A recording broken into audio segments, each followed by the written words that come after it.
سب سے بڑا فائدہ مطالعہ کا یہ ہے کہ اس سے آپ کا حافظہ بڑھے گا، آپ کا دماغ تیز ہوگا مطالعہ سے۔ امام بخاری رحمہ اللہ سے کسی نے پوچھا قوت حافظہ کی دوا کیا ہے؟ مجھے ایسی دوا بتائے کہ جس سے میرا ذہن تیز ہو جائے، حافظہ قوی ہو جائے۔ آپ نے فرمایا کتب بینی، مطالعہ، کتابیں پڑھا کرو، دماغ تیز ہو۔ اللہ نے ہمیں دماغ دیے اس لیے ہے کہ ہم اس کا استعمال کریں، اور اس کے استعمال کا ایک طریقہ یہ ہے کہ انسان پڑھے تاکہ یہ استعمال میں آ جائے۔ آپ گاڑی لے لیں، نئی گاڑی، اور گھر کے باہر کھڑی کرے، سٹارٹ ہی نہ کرے، چلائی نہ، خراب ہو جائے گی۔ یہ حال دماغ کا ہے، اس پہ زور ڈالے، مطالعہ کرے۔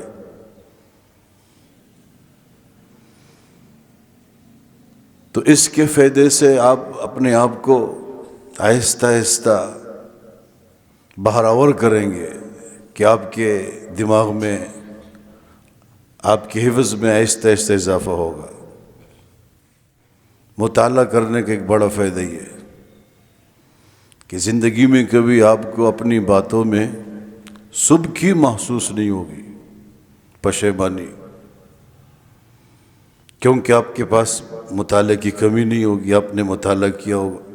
جب بھی کبھی بھی کسی بھی مجلس میں آپ کسی بھی موضوع پر بات کریں گے تو خود اعتمادی کے ساتھ کریں گے۔ آپ کے پاس الفاظ کا ذخیرہ، آپ کے پاس مضامین کا ذخیرہ، آپ پریشان نہیں ہوں گے، اعتماد سے بات کریں گے، اور باتیں کرنے کے بعد آپ 100% مطمئن ہوں گے کہ جو کچھ میں نے کہا صحیح کہا، جو کچھ میں نے کہا اس سے سامعین کو فائدہ ملا۔ یہ مطالعے کی برکت ہے۔ مطالعے کا ایک بڑا فائدہ یہ ہے کہ انسان ذہنی سکون میں رہتا ہے، اس کا دل خوش رہتا ہے کہ میں نے کچھ پڑھا ہے، آج مجھے معلومات ملی۔ اس کی تنہائی کا جو غم ہوتا ہے نا، تنہائی کا، وہ دور ہو جاتا ہے، کیونکہ کتاب کے بارے میں تقریباً سب کا اتفاق ہے، دانشوروں کا، شعراء کا، کہ یہ زندگی کا بہترین دوست ہے۔ کتاب کیا ہے؟ بہترین دوست۔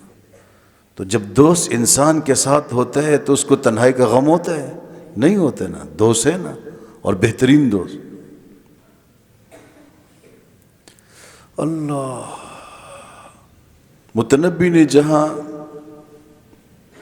اور بہت ساری باتیں کی ہیں، لوگوں کو بہادری سکھائی، لوگوں کو سخاوت سکھائی،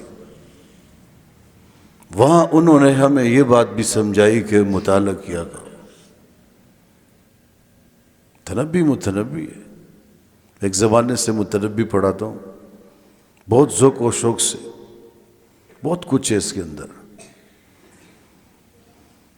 مطالعے کے بارے میں، کتاب کے بارے میں اس کا ایک بہترین شعر ہے جو میں اکثر اپنے ساتھ گنگناتا ہوں۔ وہ کہتے ہیں اعز مکان فی الدنا سرج شبہ، اعز مکان فی الدنا سرج شبہ، وخیر جلیس فی الزمان کتاب۔ کہتے دنیا میں، دنا دنیا کی جمع ہے، دنا دنیا کی جمع، دنیا میں بہترین جگہ، معزز جگہ گھوڑے کی پیٹھ ہے۔ اس پر بیٹھ کر انسان اسفار کرتا ہے، بلندیوں تک پہنچتا ہے۔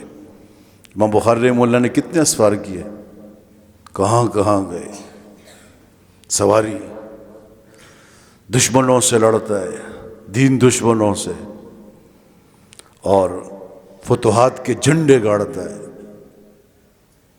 اور پھر فرمایا وَخَيْرُ جَلِيسٍ فِي الزَّمَانِ کتاب، فرمایا زمانے میں بہترین دوست کتاب ہے۔